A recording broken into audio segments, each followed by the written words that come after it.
मसीह में सब बहन भाइयों को सलाम। उम्मीद करते हैं आप सब खैरियत से होंगे। तो फ्रेंड्स, आज हम बनाने जा रहे हैं पपाया मिल्क शेक। तो उसके लिए हमने 1 गिलास दूध ले लिया, इसको मैंने बॉईल करके रख लिया है और मैंने क्यूब्स काट के रख लिए हैं पपीते का, ये देखें। और 2-3 टेबल स्पून मैंने क्रीम ली है, 4 टेबल स्पून मैंने शुगर ली है और ये मैंने लिए आइस क्यूब। तो चले फ्रेंड्स, बनाना स्टार्ट करते हैं। क्रीम डालने से ये स्मूथ हो जाएगा और पीने के लिए हेल्दी भी फिर होगा। तो चले स्टार्ट करते हैं। देखिए फ्रेंड्स, अभी हम अपना मिल्क शेक बनाने लगे हैं। हम अभी इसमें दूध डाल लेंगे। दूध हमने इसमें डाल लिया, साथ ही हम इसमें अभी अपना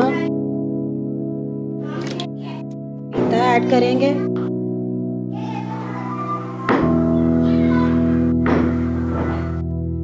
ये देखिए, साथ ही हम इसमें अपना पपीता ऐड कर लेंगे।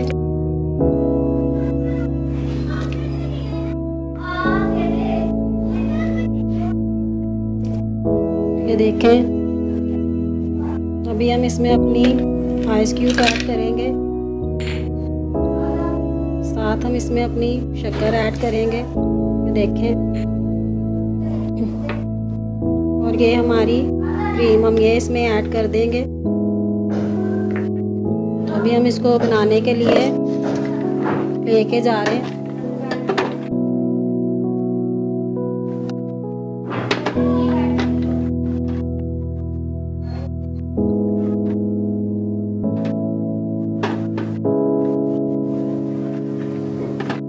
ये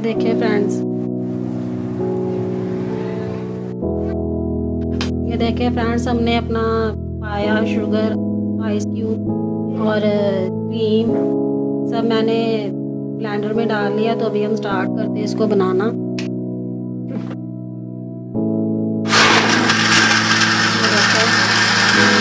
हमारा मिल्क शेक बन रहा है।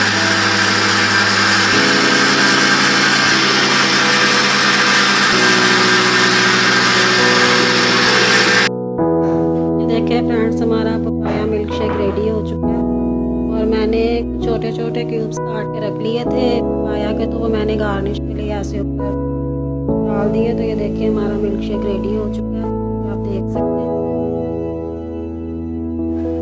ये देखिए फ्रेंड्स, मैंने मिल्क शेक बनाया था तो मैंने सोचा कि अब्बू को टेस्ट करवाते हैं। अब्बू काम कर रहे थे। अब्बू ये ले मिल्क शेक पी के मुझे बताएं। ये देखें, अब्बू काम कर रहे थे तो मैंने बोला अब्बू चेक करके बताएंगे कैसा बना। आपको पता है रोजे चल रहे हैं, तो अभी अब्बू बताएंगे। अब्बू कह रहे वेरी नाइस, इनको बहुत पसंद आया मिल्क शेक। बाय कर दे अब्बू सबको। Bye bye.